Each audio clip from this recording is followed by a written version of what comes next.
नजराता मुंसिफ TV में आपका इस्तकबाल। आप देख रहे हैं हेडलाइंस उर्दू। शुरुआत करेंगे हेडलाइंस के साथ।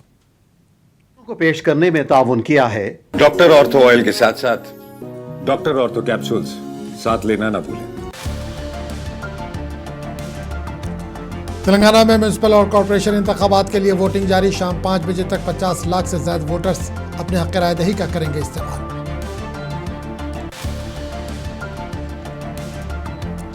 वज़ीर-ए-आज़म आज पुदुचेरी का करेंगे दौरा। नरेंद्र मोदी कई प्रोजेक्टों का रखेंगे संग बुनियाद।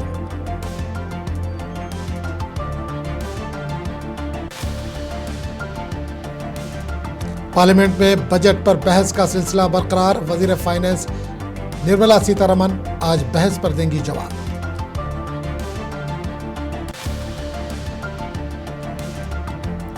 राहुल गांधी लोकसभा में बजट पर बहस में लेंगे हिस्सा। अपोजिशन लीडर 12 बजे कर सकते हैं लोकसभा से खिताब।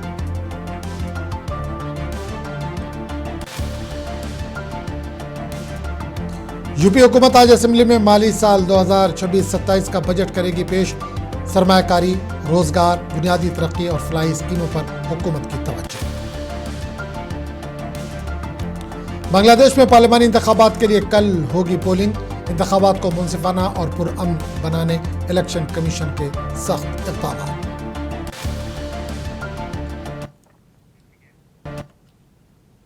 और अब खबरों की तफसील।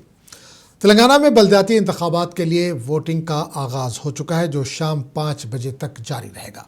रियासत भर में 116 म्यूनसिपलिटियों और 7 कॉरपोरेशनों में वोटिंग जारी है। वोटिंग के अमल को पुरअमन बनाने इलेक्शन कमीशन ने सख्त सिक्योरिटी इंतजाम किए हैं। अहदेदारों ने 123 अर्बन बल्दियाती इदारों में पुरअमन माहौल में इंतखाबात के इनेकाद के लिए तमाम इंतजाम मुकम्मल किए हैं। इस इलेक्शन में 52,17,413 वोटर्स अपने हक़ राय दही का इस्तेमाल करेंगे। इनके लिए 8,191 पोलिंग स्टेशन बनाए गए हैं। रियासती इलेक्शन कमिश्नर ने कहा कि इंतखाबात के इनेकाद के लिए 1,379 रिटर्निंग अफसर, 41,773 पोलिंग अहदेदार को तैनात किया गया है। इन इंतखाबात में जुमला 12,944 उम्मीदवार अपनी किस्मत आजमा रहे हैं। 9 बल्दियात में 14 उम्मीदवार पहले ही मुतफ़िक़ा तौर पर मुंतखब हो चुके हैं। इन बल्दियात में 10,719 उम्मीदवार मैदान में हैं, जिनमें हुक्मरान कांग्रेस के 2,358, BRS के 2,478 और बीजेपी के 2,252 उम्मीदवार शामिल हैं। इस दौरान SEC ने मुक्तल के वार्ड नंबर 6 में इंतखाबात को मुलतवी कर दिया, क्योंकि यहाँ से मुकाबला करने वाले बीजेपी उम्मीदवार ने खुदकुशी कर ली है।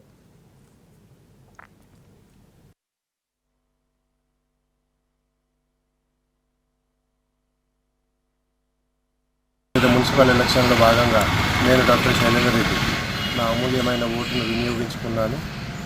తమరు కూడా ప్రతి ఒక్కరూ సమయం తీసుకొని వచ్చి మీ కాలనీలు కానీ మీ వార్డులు కానీ అభివృద్ధి చెందాలంటే సరైన నాయకుని ఎంచుకొని తమ ఓటు వినియోగించుకోవాలని మనవి చేస్తున్నాను. జై Hind. It's our duty and right, it's a fundamental right to vote, to cast your vote. If you elect a correct leader, you will get a proper services and your village or your city or your country will be developed. So అందరూ vote వేయాలి. నేను doctor Leena Reddy. ఈరోజు Jagtial municipal elections నా అమూల్యమైన ఓట్ని నేను వినియోగించుకున్నాను. అందరు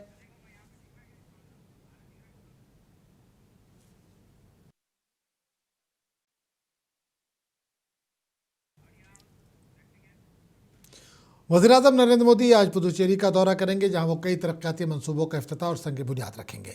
event के मुमकिना मकामात का पहले ही मुआयना किया जा चुका और यहाँ सिक्योरिटी के सख्त इंतजाम किए गए हैं। इतलात के मुताबिक वज़ीर-ए-आज़म इस मौके पर बाज़ नए मंसूबों का ऐलान भी करेंगे।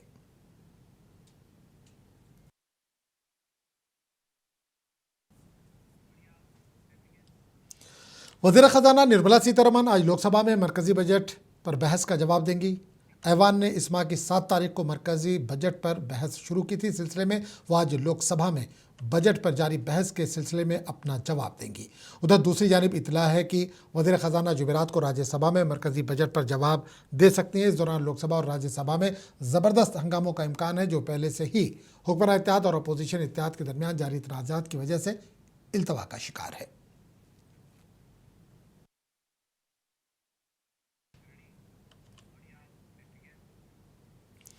वज़ीर ख़जाना निर्मला सीतारमन ने इतवार 1 फरवरी को पार्लियामेंट में आम बजट पेश किया था, जिस पर पार्लियामेंट के दोनों ऐवानों में बहस जारी है।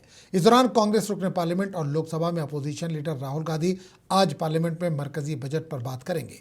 कांग्रेस राय के मुताबिक राहुल गांधी 12 बजे लोकसभा में बजट पर बहस में हिस्सा लेंगे।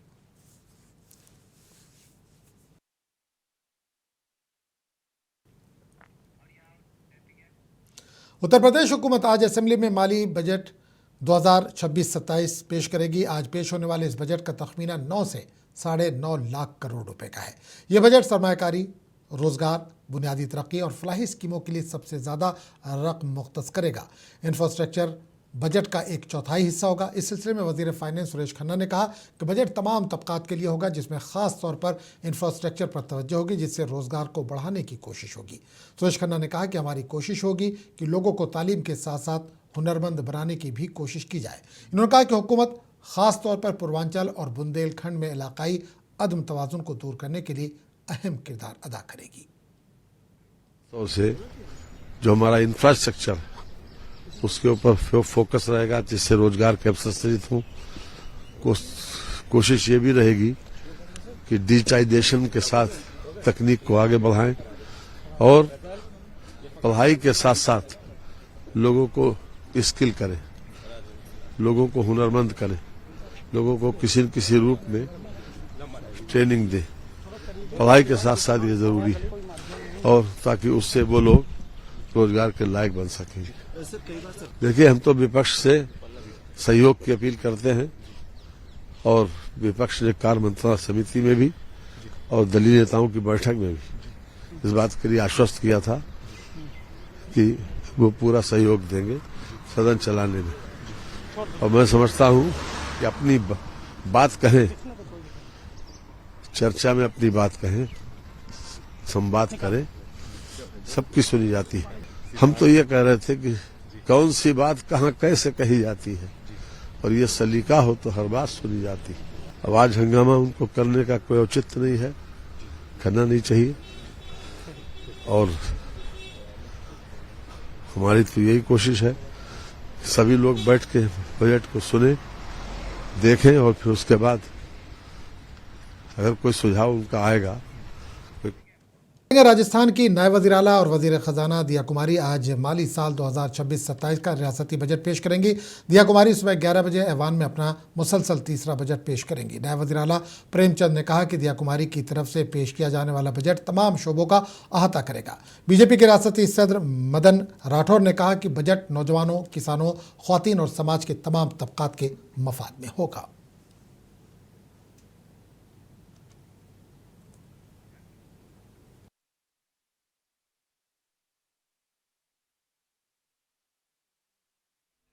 और इस राजस्थान को अच्छी सौगातें मिलेगी, जिसमें हर क्षेत्र, हर वर्ग को लेते हुए हमारी महिलाएं, हमारे युवा, हमारा किसान, मजदूर, सबके हित में ये बजट होगा। और जो विजन के साथ हमारे यशस्वी मुख्यमंत्री दे रहे हैं, हमारी डिप्टी सीएम दिया कुमारी जी जो बजट पेश करेंगे, निश्चित रूप से राजस्थान के हित में होगा, हर वर्ग के हित में होगा। बंगाल बीजेपी के सीनियर लीडर दिलीप घोष ने एसआईआर को लेकर मगरबी बंगाल की हुकूमत और चीफ मिनिस्टर ममता बनर्जी पर शदीद तनकीद की। दिलीप घोष ने कहा कि बंगाल में हुकूमत एसआईआर को रोकने की पूरी कोशिश कर रही है। इन्होंने ममता बनर्जी पर तनकीद करते हुए कहा कि अदालत में जाकर इससे बचने की कोशिश कर रही हैं, लेकिन वो इसमें कामयाब नहीं होंगी।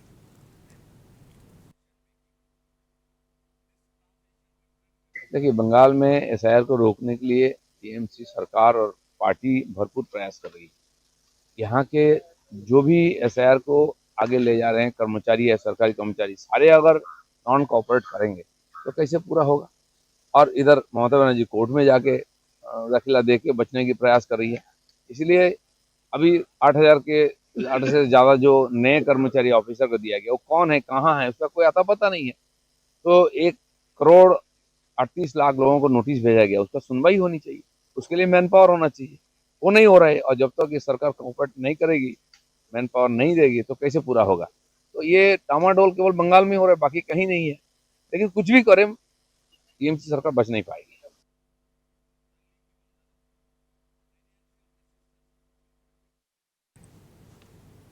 बिहार बीजेपी के सदर संजय सरावगी ने नितिन नवीन के बिहार के दौरे पर अपना रद्दमल जाहिर किया। संजय ने कहा कि नितिन नवीन के पार्टी दौरे से बिहार बीजेपी के साथ साथ पूरे बिहार को फायदा होगा। इन्होंने कहा कि इसको लेकर पूरे बिहार में कारकुनों, खासतौर पर नौजवानों में जोश भर गया है। संजय सरावगी ने कहा कि वो असेंबली में भी गए जहां इनका शानदार इस्तकबाल किया गया। 2 दिवसीय दौरा था और प्रथम आगमन था।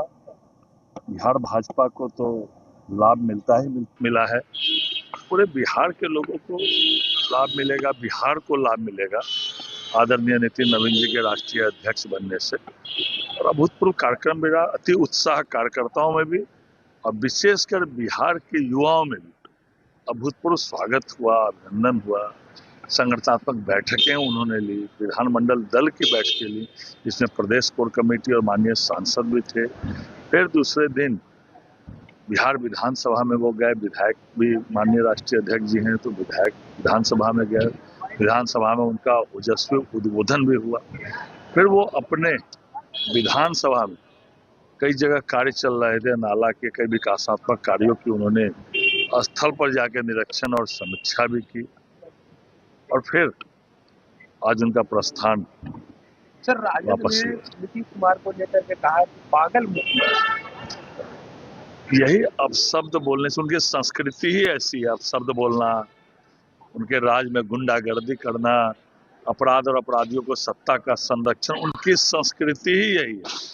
तो उनकी भाषा जो है वो मर्यादा के रूप में सोचा ही नहीं जा सकता। जिसकी संस्कृति यह हो, जिसका चाल चलन यह हो, जिन लोगों ने शुरू से ही वैसा ही भाषा का इस्तेमाल करना सीखा हो, तो उनके बारे में दूसरा कुछ सोचा भी नहीं जा सकता। वैसे ही भाषा का, इसलिए समय पर जनता भी उनको वैसा ही जवाब देती है। आसाम के वज़ीर आला हेमंत बिस्वा शर्मा ने कांग्रेस लीडरों पर हत्या इज्जत का मुकदमा दायर किया। इन्होंने कांग्रेस लीडरों पर बरहमी का इजहार करते हुए कहा कि अदालत में इनके 12,000 बीघा गैर कानूनी अराजी की फहरिस्त पेश की जाए। चीफ मिनिस्टर आसाम ने कहा कि अगर कांग्रेस लीडर ये साबित करने में नाकाम हो जाते हैं तो इन्हें मुझे 500 करोड़ रुपए देने होंगे। चीफ मिनिस्टर ने कहा कि कांग्रेस लीडरों की जानिब से मुझ पर लगाए गए तमाम इल्जामात बेबुनियाद और झूठे हैं। कांग्रेस दলৰ যিবিলাক নেতা তেওঁলোকে কৈ আছিলে যে মোৰ বোলে ক'ৰবাত বেনামী 12,000 বিঘা মাটি আছে। মই কোৰ্টত এটা কেছ দি দিছোঁ যাতে তেওঁলোকে লিষ্টখন কোৰ্টতে দিব পাৰে।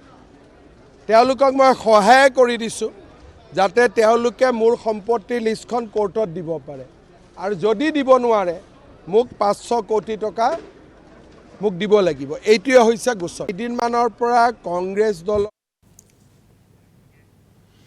दिल्ली बीजेपी के सदर वीरेंद्र सचदेवा और बीजेपी एमपी मनोज तिवारी ने पार्टी के दीगर लीडरों के साथ पंडित दीनदयाल उपाध्याय को आज उनकी बरसी के मौके पर खराज अकीदत पेश किया। इस मौके पर देवेंद्र सचदेवा ने कहा कि आज हमने इन्हें इनकी बरसी के मौके पर भरपूर खराज अकीदत पेश किया। उन्होंने कहा कि पंडित दीनदयाल ने अपनी पूरी जिंदगी में सादगी क्या होती है इसके बारे में बताया। बीजेपी लीडर ने कहा कि मुल्क इनकी खिदमत को कभी फरामोश नहीं कर सकता।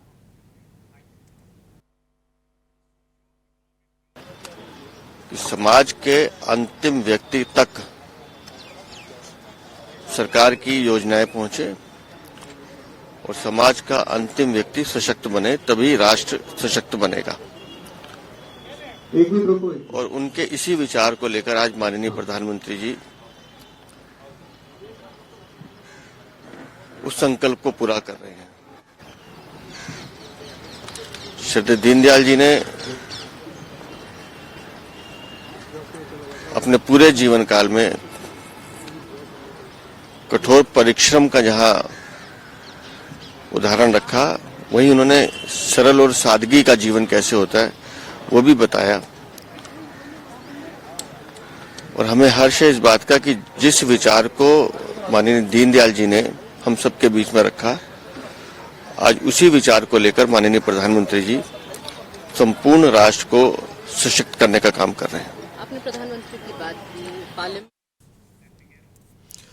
मजदूर शहरियों ने तमिलनाडु के जिले हेडक्वार्टर में सड़क ब्लॉक करते हुए एहतजाज किया। इस एहतजाज का मकसद मुख्तलिफ मुतालबात के लिए हुकूमत पर दबाव डालना था, जिनमें तमिलनाडु हुकूमत की तरफ से फराहम की जाने वाली माहाना इमदाद में खातिर खा इजाफा भी शामिल है। इस एहतजाज का एहतमाम Tamil Nadu all types of abled rights association ने रियासतगीर एहतजाजी सिलसिले के एक हिस्से के तौर पर किया। मुजाहरे में सैकड़ों की तादाद में माजूर अफराद ने शिरकत की, जिन्होंने सड़क ब्लॉक करके अपने मुतालबात के हक में नारे लगाए।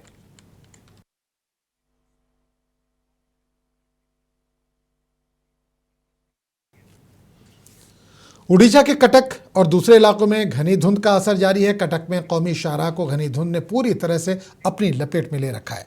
सुबह के वक्त सर्दी और धुंध की वजह से लोगों को गाड़ियां चलाने में मुश्किलात का सामना है। ऐसी सूरत-ए-हाल में खासतौर पर मुलाजमीन और तलबा के लिए काफ़ी दिक्कतों का सामना करना पड़ रहा है। इस दौरान महकमा मौसमियात ने पेशकशी की है कि ये सूरत-ए-हाल मजीद 2 दिन तक जारी रह सकती है। महकमा मौसमियात के अहदेदारों ने कहा कि कटक और आसपास के इलाकों में आइंदा 48 घंटों तक धुंध का असर देखा जा सकता है।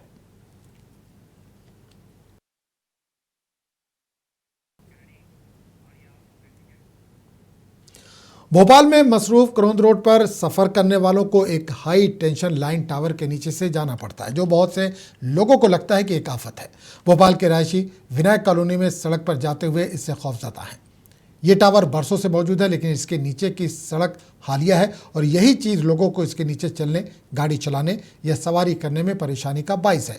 भोपाल में इंजीनियरिंग के कुछ अजीब फैसले हैं, जिनमें नगर निगम भवन में 90 डिग्री जाविया पुल और नामुकम्मल सीढ़ियाँ शामिल है, जो ख़तरनाक हो सकती हैं। तशवीश की बात यह है कि अगर हादसाती तौर पर किसी का टावर से राब्ता हो जाए, ख़ासतौर पर बारिश के वक्त, इससे कोई बुरा सानहा हो सकता है। शहर बन गया है। 90 डिग्री हो, ठिगना मेट्रो स्टेशन हो, नगर निगम हॉल में मीटिंग हॉल नहीं है नगर निगम के भवन में। ये तमाम घटनाओं के बाद ये जान लेने वाला खतरों का ब्रिज, हाई टेंशन ब्रिज जो नो जोन होता है, इसके नीचे से कोई निकल नहीं सकता, लेकिन लाखों लोग, हजारों लोग रोज यहां से निकल रहे हैं। पता नहीं कितने लोगों की 2 दशकों में जान चली गई होगी और सरकार के प्रशासन के कान पर जूनी रेंग रही है। यहाँ के लोग बता रहे हैं, यहाँ के रहवासी बता रहे हैं कि ये कैसे जी रहे हैं। यहाँ से चिंगारी गिरती है बरसात के दिनों में, लोग को करंट लगता है और सरकार बेपरवाह है। हाँ सर, यहाँ रोड तो 24 घंटे चलती है। पहले हाईवे ट्रक वगैरह सब आ जाता रहा, अब धीरे धीरे बिल्डरों ने यहाँ ऊंचा करवा दिया, तो ये ट्रैक्टर, ट्राली, छोटे मिनी ट्रक वगैरह वो तो निकलते ही हैं। कई बार टकरा गए सर, हम लोग लड़ते हैं, कितना लड़ेंगे इनसे। बैरियर लगा दिए रहे यहाँ पे कि मतलब वो ना हो, उससे टकरा जाते रहे। कई बार देखो खब्बे भी टेढ़े हो दिख रहे हैं। बरसात में जो लाइट बहुत तड़कती है सर, दल पानी में चिंगारियाँ टाइप की निकलती है। डर लगता है ना सर, कई लोग स्पीड में निकलते हैं, वो खंबा नीचे है बहुत ज्यादा ही। बड़ी बड़ी गाड़ी तो निकल नहीं पाती, कार कई बार टकरा गई, 1-2 बार घटना होती रहती है आए दिन। राजस्थान के दौसा में मंगल की रात नेशनल हाईवे 21 पर एक कार डिवाइडर से टकराई, 5 अफराद इसमें हलाक हो गए। हादसा रीता गांव में पेश आया। कार कंट्रोल से खो बैठी और डिवाइडर से टकराने के बाद दूसरी लेन में घुस गई। इसके बाद गाड़ी इस लेन पर एक ट्रेलर ट्रक से टकरा गई। इतलात के मुताबिक 4 मुसाफिरों की मौके पर ही मौत हो गई, जबकि दूसरे की जयपुर में इलाज के दौरान मौत हो गई। मरने वालों की शिनाख्त लोकेश, दिलखुश, मनीष, अंकित और समय सिंह के तौर पर हुई है। पुलिस ने बताया कि तमाम अफराद शादी की एक तकरीब से वापस आ रहे थे।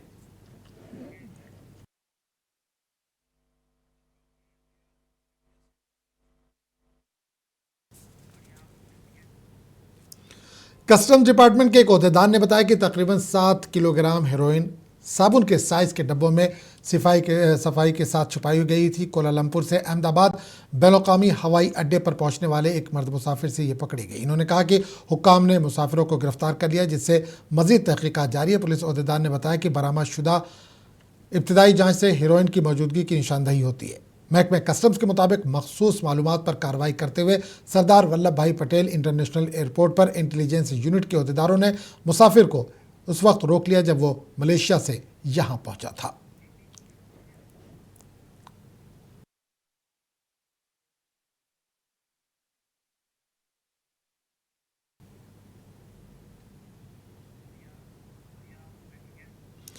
छत्तीसगढ़ के दुर्ग में जिस्म फरोशी के रैकेट का पर्दाफाश हुआ। पुलिस की इतलात के मुताबिक होटल ऑपरेटर और 3 दीगर को गिरफ्तार कर लिया गया है, जो होटल की आड़ में जिस्म फरोशी का धंधा चला रहे थे। दुर्ग पुलिस ने इस सिलसिले में मिली इतलात की बुनियाद पर कार्रवाई करते हुए जिस्म फरोशी का ये पर्दाफाश किया। इस सिलसिले में भिलाई सिटी के CSP सत्य प्रकाश तिवारी ने मजीद तफसीलात से वाकिफ करवाया।